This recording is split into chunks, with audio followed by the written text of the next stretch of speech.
নমস্কার বন্ধুরা, এখন তো শীতকাল, আর শীতকাল মানেই তো কপির কথা মনে পড়ে যায়। আর কপির মধ্যে অন্যতম হচ্ছে ফুলকপি। তাই সেই ফুলকপি নিয়ে একটি দুর্দান্ত স্বাদের রেসিপি দেখাবো, যেটা হচ্ছে মহারানী ফুলকপি। তো চলুন দেখে নেওয়া যাক আমি কীভাবে বানাচ্ছি। তাতে আমার কী কী মশলা রাখছে সেটা আমি দেখাচ্ছি। হলুদ গুঁড়ো, লঙ্কা গুঁড়ো, জিরে গুঁড়ো, এখানে হচ্ছে ধনে গুঁড়ো।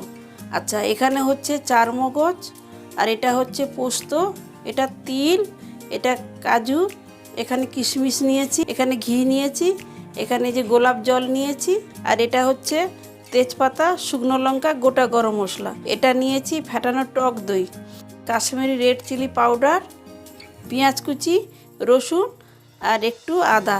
এই তিনটাকে আমি পেস্ট করে নেব। সাদা তিল, চারমগজ আর পোস্ত আর কাজু, এই চারটা আমি একসঙ্গে পেস্ট করে নেব। এই যে সব একসঙ্গে দিয়ে দিচ্ছি, দিয়ে আমি এগুলো সব পেস্ট করে নেব। এখানে আমি একটা মিডিয়াম সাইজের ফুলকপি নিয়েছি, আর এইভাবে কেটেছি। এই যে মাঝখানে এটা চিড়ে দিয়েছি, এটা আমি মিডিয়াম সাইজের সব কেটে রেখেছি। এবার আমি এগুলোকে সব নুন হলুদ মাখিয়ে নেব। ফুলকপিটা নুন হলুদ দিয়ে মাখানো হয়ে গেছে। এই মহারানী ফুলকপিটা আমি পুরো সাদা তেল দিয়েই আমি এটা ভাজবো, আর রান্নাটাও সাদা তেল দিয়ে আমি করব। এবার এক একে ফুলকপিগুলো ছেড়ে দিচ্ছি। আমি সব ফুলকপি একসঙ্গে দিয়েছি, নেড়ে নিলাম। এবার আস্তে আস্তে এটা ভাজতে দেব, ঢাকা লাগিয়ে দিলাম। এবার ফুলকপিগুলো ভাজা হয়ে গেছে, তবে বেশি ডিপ করে ভাজবো না, এইভাবে আমি নামিয়ে নিচ্ছি। যে ফুলকপিগুলোকে তুলে নিয়েছি, ভাজা হয়ে গেছে, আর এটাকে আমি কিছুক্ষণ ঠান্ডা হতে দেব। এটা ঠান্ডা হয়ে গেছে, সামান্য একটু গরম আছে, অসুবিধা কিছু নেই। আমি দইটা দিয়ে দিলাম, কাজু, চারমগজ, পোস্ত, তিল যে বেটেছিলাম সেটাও দিয়ে দিলাম, সামান্য জিরে গুঁড়ো দিলাম, সামান্য ধনে গুঁড়ো দিচ্ছি, কাশ্মীরি রেড চিলি পাউডার দিলাম, একটু নুন দিলাম, স্বাদ মতন চিনি দিলাম, দিয়ে এগুলো সব মাখিয়ে নিচ্ছি।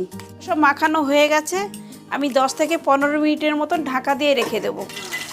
আমি ওই তেলে আরও কিছুটা তেল দিলাম, একটু ঘি দিলাম, এবার সব একসঙ্গে দিয়ে দিলাম। এবার পেঁয়াজ বাটাটা দিয়ে দিলাম।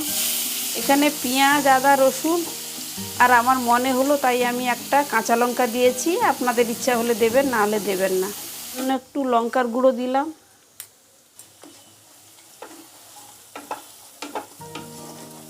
আমি এবার মশলা সমেত ফুলকপিটা ঢেলে দিলাম। তবে শীতের সময় ফুলকপি তো, এই সময় ফুলকপি খুব টেস্ট এবং নরম। এই সময় এই ধরনের রান্নাটা বানালে খুবই টেস্টি হয়। আর অফ সিজনে ফুলকপি কি হয়, একটু শক্ত হয়, একটু গন্ধ হয়, ঠিক সেই রকম ভালো হয় না। এই কিশমিশগুলো দিয়ে দিলাম। যেই বাটিতে ফুলকপি মাখিয়ে রেখেছিলাম আমি সেই জলটা একটু দিয়ে দিলাম। জল দিয়ে আমি কিছুক্ষণ ঢাকা লাগিয়ে রেখে দেবো। নুনের প্রয়োজন হয়েছে তাই আর একটু নুন দিলাম। তো এখানে যে একটু গোলাপ জল রেখেছি, কয়েক ফোঁটার মতন দিয়ে দিলাম, ঢাকা লাগিয়ে রেখে দেবো। এবার সামান্য ঘি দিয়ে আজকে রেডি মহারানী ফুলকপি।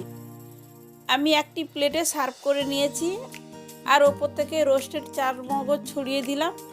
আপনারা চাইলে ধনেপাতা কুচি দিয়ে গার্নিশ করতে পারেন।